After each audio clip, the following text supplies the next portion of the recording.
Explainer: how dangerous is Afghanistan's Islamic State, the Islamic State offshoot that Americans blame for Thursday's deadly suicide attacks outside the Kabul airport coalesced in eastern Afghanistan 6 years ago, and rapidly grew into one of the more dangerous terror threats globally, despite years of military targeting by the US-led coalition.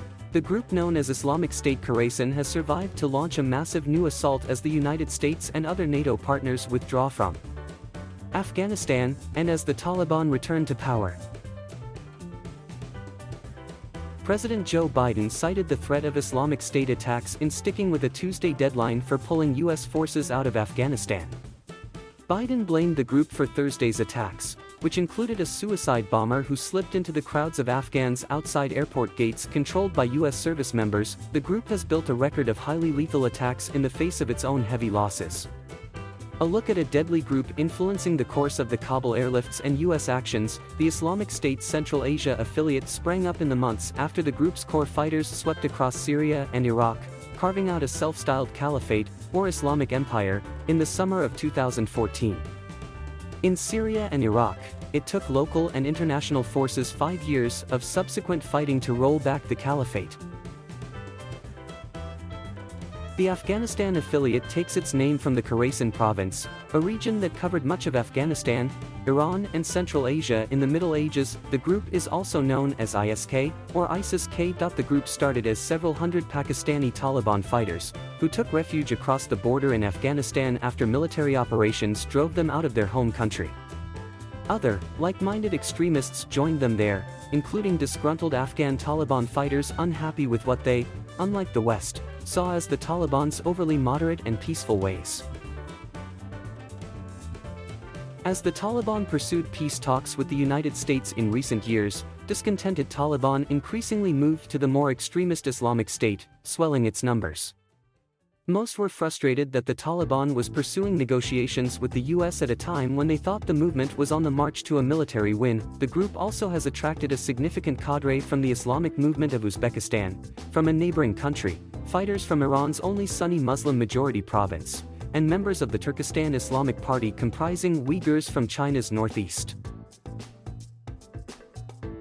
Many were attracted to the Islamic State's violent and extreme ideology, including promises of a caliphate to unite the Islamic world, a goal never espoused by the Taliban. While the Taliban have confined their struggle to Afghanistan, the Islamic State group in Afghanistan and Pakistan has embraced the Islamic State's call for a worldwide jihad against non-Muslims.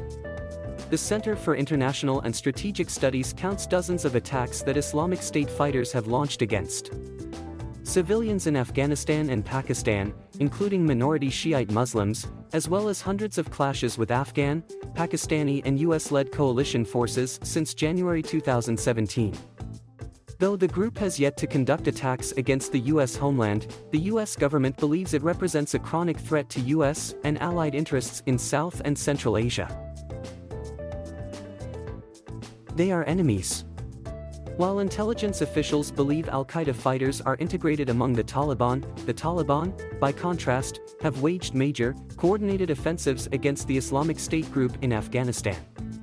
Taliban insurgents at times joined with both the US and US-backed Afghan government forces to rout the Islamic State from parts of Afghanistan's northeast. A US Defense Department official, speaking to the Associated Press on condition of anonymity because he was working covertly, said previously that the Trump administration had sought its 2020 withdrawal deal with the Taliban partly in hopes of joining forces with them against the Islamic State affiliate.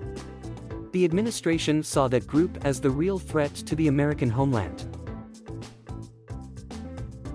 Even when the United States had combat troops, aircraft and armed drones stationed on the ground in Afghanistan to monitor and strike the Islamic State militants were able to keep up attacks despite suffering thousands of casualties, Amira Jadun and Andrew Mines note in a report for West Point's Combating Terrorism Center.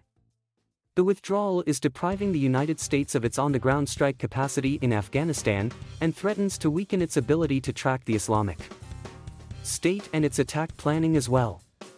Biden officials say the Islamic State group is only one of many terror threats it is dealing with globally. They insist they can manage it with so-called over-the-horizon military and intelligence assets, based in Gulf states, on aircraft carriers, or other more distant sites. One of the United States' greatest fears about pulling out its combat forces after 2 decades is that Afghanistan under Taliban rule again becomes a magnet and base for extremists plotting attacks on the West. That threat, U.S. National Security Advisor Jake Sullivan told CNN last weekend, was something we're focused on, with every tool in our arsenal.